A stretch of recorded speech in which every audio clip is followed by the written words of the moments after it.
no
phone पे भी जाओ फोन पे तो कोई दिक्कत नहीं है फोन पे बजा लो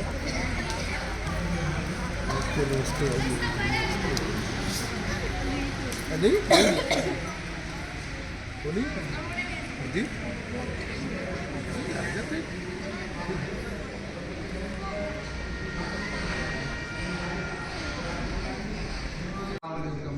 पर्वत की सीमान काना आनंद से बाहर नहीं गए काना नहीं कुछ देर तो खेलते रहे फिर बाद उसकी प्राण पीने लगे मुंशिमा कान्हा हमारे प्राणों को छोड़ दो तो कहाँ छोड़ दे तूने धोखा किया हमारे साथ हमने तो कहा कि मैं आदि माँ बना रहे तुम तो विष लगा करके आए और फिर पूतना का देहांत हो गया मर गई उसकी छाती पर बैठे कान्हा मैया बाहर गई बहुत पेड़ों को साथ में लेकर के मरी इतनी विषाद हो गई थी कि पेड़ों को तोड़ते थे तो वेद व्यास जी कहते कि यहाँ सुखदेव महाराज सुनाते कि पूतना में अपने अंतिम संस्कार के लक्षणों का इंतजाम नहीं करते नंद बाबा गए हुए थे मथुरा कंस का कर देने के लिए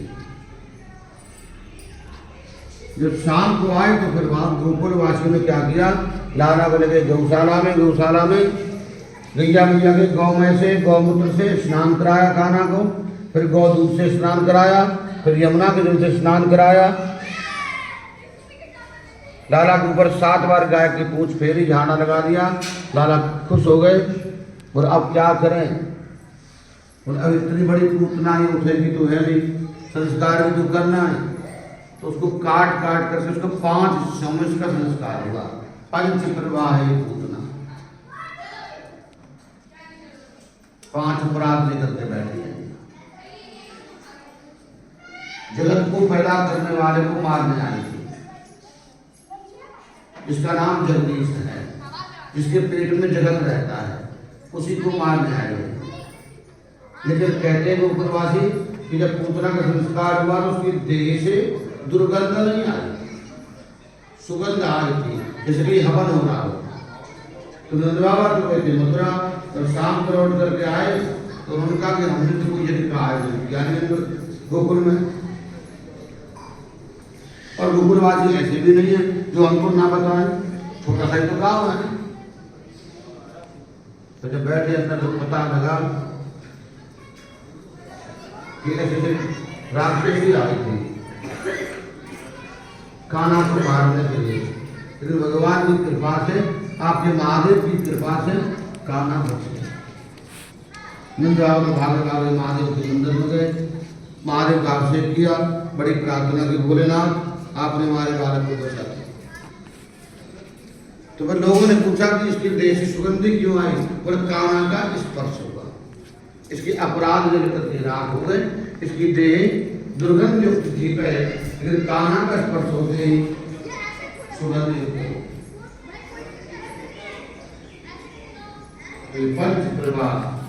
दरबार में भगवान की और लीला, दरबार में प्रणाम का भगवान को ले जा रहा था,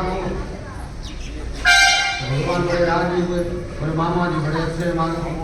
पहले मौसी बनी गई और दूसरा की गई, और क्या